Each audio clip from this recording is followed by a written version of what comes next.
70% गडावर आलोय आपण. आता आपल्याला फक्त जायचं 25%. पण 25% जायच्या अगोदर ज्या ठिकाणी आपल्याला आलोय नाही व्हिडिओ घेतलाय. याची रचना कशी होती? नागमोडी आकाराची.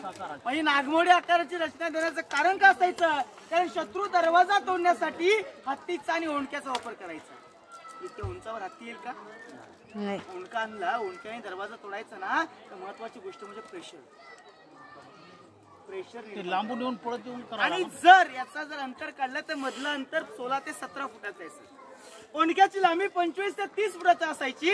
मग त्या ओंडका सुद्धा तिथे बसू शकत नाही. याच्या दृष्टिकोनाने त्याची रचना तशी पूर्णपणे दिलेली आहे बघा. आता आपण या महादरवाजात आहोत. महादरवाजा इतक्या उंचावर का? याच्या अगोदर किल्ला कोणता बघितलाय तुम्ही? देवगिरी बघितला. देवगिरी बघितला.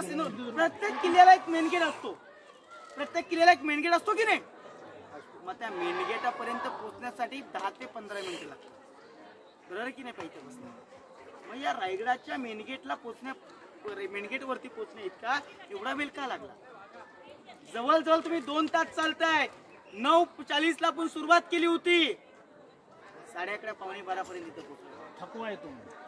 इतक्या उंचावर दरवाजा का बांधलाय? त्याला कारण आहे, कारण शत्रू एकदा लढायला खालून पायथ्यापासून निघाला ना, डायरेक्ट दरवाजा गार होतो.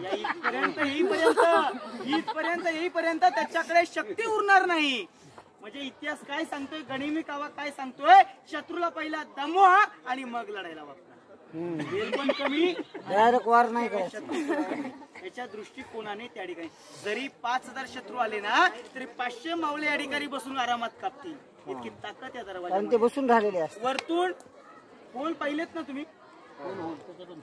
होलामधनं जर एखादा शत्रू खालून जर एकदम दमलेला आला आणि त्याच्यावर ते एवढं तेल जर गरम पडलं, तो थांबेल का? आलाय त्या मार्गी 100च्या स्पीडने खाली जाणार नाही का? मग त्याच्या दृष्टिकोन त्या होलात तेल फेकलं जायचं, उकळलेलं पाणी फेकलं जायचं, गरम तेल गरम पाणी, म्हणजे शत्रू माघारी गेला पाहिजे. आता रायगडाची पावसाला एक क्लिप व्हायरल झाली होती ढगफुडीची. पाहिली का कुणी?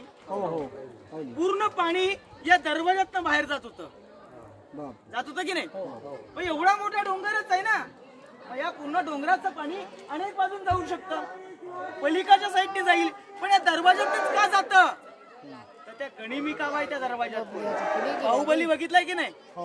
तो प्रभास धरण पडतो, पाणी लाटेन शत्रू खाली निघून जातं. ती माझ्या राजाने राबवली रायगडावरची सिस्टम आहे. अनेक राज्याच्या शेजारी धरणं असतात का? तर शत्रूला मारण्यासाठी. पण ही सिस्टम माझ्या छत्रपती शिवरायाने बनवून ठेवली होती. जर शत्रू दरवाजा आवरेनसा झाला, गडावरती वरच्या भागात 2 तलाव आहेत. त्या 2 कोपऱ्यात माझा डोंगर दिसतो ना, दोन्ही डोंगराच्या मध्य सेंटर मध्ये दोन्ही तलाव आहेत. हाती तलाव आणि गंगासागर तलाव. या दोन्ही तलावांना सुरुम लावायचे, फोडायचे आणि त्यातलं पाणी एकत्र करायचं आणि या दरवाजात आणायचं. दरवाजा ओपन करून द्यायचा.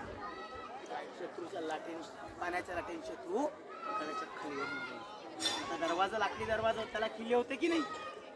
किल्ले होते की नाही? जर हत्तीने दरवाजा तोडायचा म्हटला तर त्या हत्तीच्या डोक्याला ते किल्ले टोचले पाहिजे, त्याच्यातून ते किल्ले काढले. दुसरी गोष्ट म्हणजे